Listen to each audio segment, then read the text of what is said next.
السلام عليكم. مرحبا بكم عند هادية كويزين. ان شاء الله الفيديو تاعي طلع ليكم بالهنا والعافية يا رب، ان شاء الله يسعد قلوبكم يا رب العالمين. دائما مع الوصفات التقليدية، المرة هذه رحلت بكم للسفة. السفة هذا الطبق التقليدي الشتوي بامتياز، يطيبوه في الشتاء. هو بنين وحار من أروع ما يكون. السفة درتها لكم بالطريقة اللي نديرها أنا، وإن شاء الله تعجبكم وصفتي. ونشكر كل الناس اللي راهي تتبع فيا واللي تشجع فيا، بارك الله فيكم، ربي يعطيكم ما تتمنوا إن شاء الله.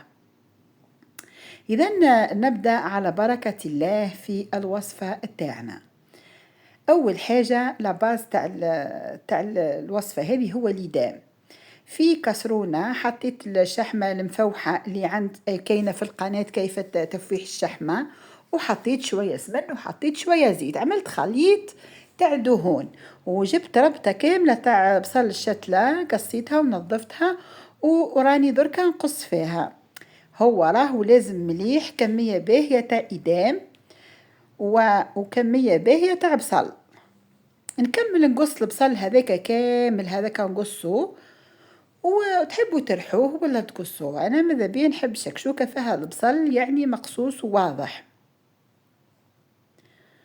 المهم نقص هذاك البصل كله مليح، ونحط في هذيك الكسرونه اللي راني مشعله عليها نار متوسطه، في وسط هذاك الزبده في وسط هذاك وش اسمها الشحمه المفوحه، وشويه سمن وشويه زيت. بعد ما قصيت البصل ها هو كامل، دركا نعقبو نقصو الفلفل تاعنا.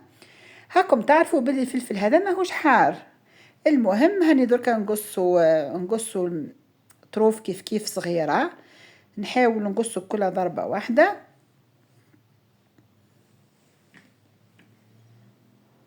حتى نكمل، ونحطه مع البصل كيف كيف يتقلى مع البصل.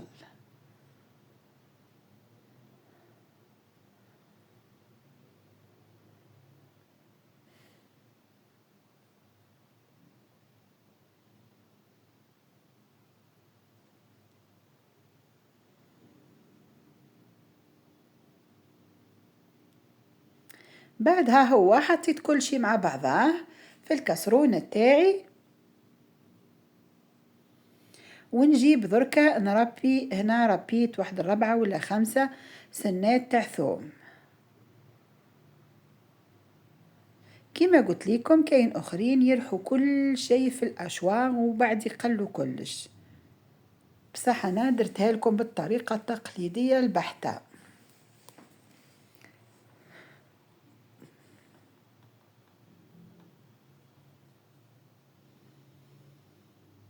هذه الوصفه ذكرتني بها جارتي، هاي دركا راهي تشوف فيا هاني ندير فيها. هنا بالنسبة للفاحات درت فلفل أحمر، درت ملح، فلفل أسود، درت ثوم مجفف، بصل مجفف، درت راس الحانوت، ونخلط كل شي مع بعضها. ودركا نجيب الطماطم نرحاها ونزيد لها هنا 2 مغارف كبار تاع طماطم كونسيرف، و2 مغارف تاع هريسة، ونخلط كل شي مع بعضها. هنا الكاسرونة تاعنا راهي فوق الغاز، فوق النار قاعد يذبال، شوفوا كيفاه راهي بدت تذبال. نصبك الخلطة تاع الطماطم هذيكا، ومن بعد شفتوا كيما يبقى لي الاشوار الواحد تاع الاشوار لاصقه فيه الطماطم، نصب فيه قيمه فنجان ماء باش نمصمصو، ونصب هذا هي كميه الماء اللي درتها، ما نديروش الماء هذا برك اللي مصمصت به الاشوار تاعي. ومن بعد نخلي كل شيء يطيب في عقل عقله. شوفوا هنا بعد ما طاب جيت حليت عليه، شوفوا كيفاه جا معسل، ربي يبارك، جا يهبل، على بالكم ريحته تجنن في الدار، يعني يقول غير ناكلو بشويه خبز، جا يهبل يهبل. كملنا هنا، طيبنا لاصوص، نعقبوا الان السفه. السفه راهي كسكسي خشين، اصلا مكتوبه في لابواط كي تشراها كسكسي السفه، اخشن كسكسي، فهمتوا؟ المهم نحطوا معاه شويه زيت وشويه ملح، ندخل واك الزيت هذاك في الحبيبات تاع السفه تاعنا، ومن بعد نسقوه بالماء. أنا نعدلو كمية لاباس بها تاع ما ونخلوه يشرب شوية ومن بعد نحطوه يتفور. كي يتفور لينا التفويرة الأولى نحوه ونزيدو نرشوه بشوية ماء ونزيدو نحطوه يتفور التفويرة الثانية.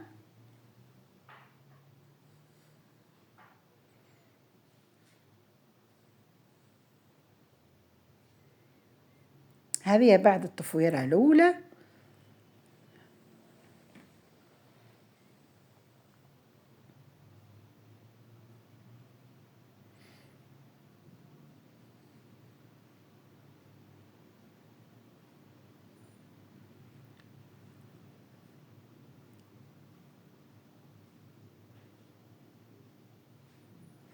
ونرشوه هنا بعد التفويرة الأولى، مش كيما الرشة تاع التفويرة قبل ما نفورو، اللي قبل التفويرة الثانية تكون أقل شوي. ونزيدو نحطوه يفور المرة الثانية. بعد ما يكمل يفور المرة الثانية هنا نحلوه ونحطو فيه شوية زبدة وندخلو هاك الزبدة هذيك مليح في وسط الجزيئات تاع السفة تاعنا.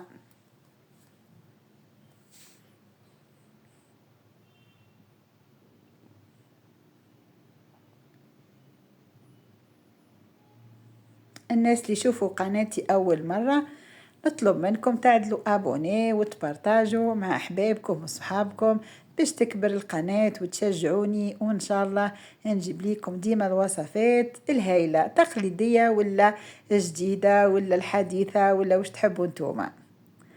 دركا بعد ما كملت دركا نجيب لاصوص ونحطها في وسط هذيك السفة وندخلك الشكشوكة هذيك في وسط السفة. هنا ما نديرش الشكشوكة كل، ندير شوية برك شوية يعني شوية يقولوا النص هكاكا، ونخلي الاخر باش نحطه من فوق.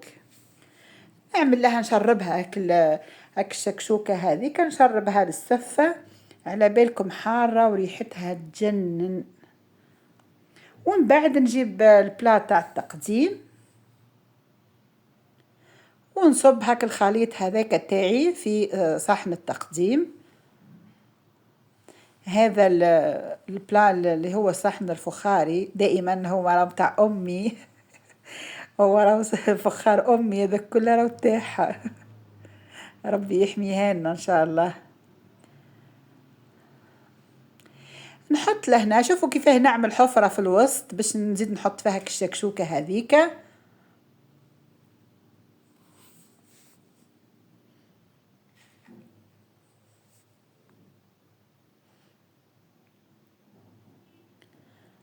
هنا بعد ما حطيت الشكشوكة نروح نجيب دركا شوية زيتون شوية ترشي باش نزين بيهم. الزيتون هنا شريت هذاك الزيتون المشوي يهبل، وفيه الزيتون المشوي وزيتون الموف. نزين بزيتون مشوي وزيتون الموف وشوية فلفل أحمر، وفي الوسط نحط شوية فلفل ترشي. والله الله وش نقول ليكم، يعني بنة لا تقاوم بكل صراحة. جربوا لا غوسيت هذه وديروها، ونخليكم على خير وتهلوا في رواحكم، وإن شاء الله الوصفة الجاية بإذن الله. إلى اللقاء.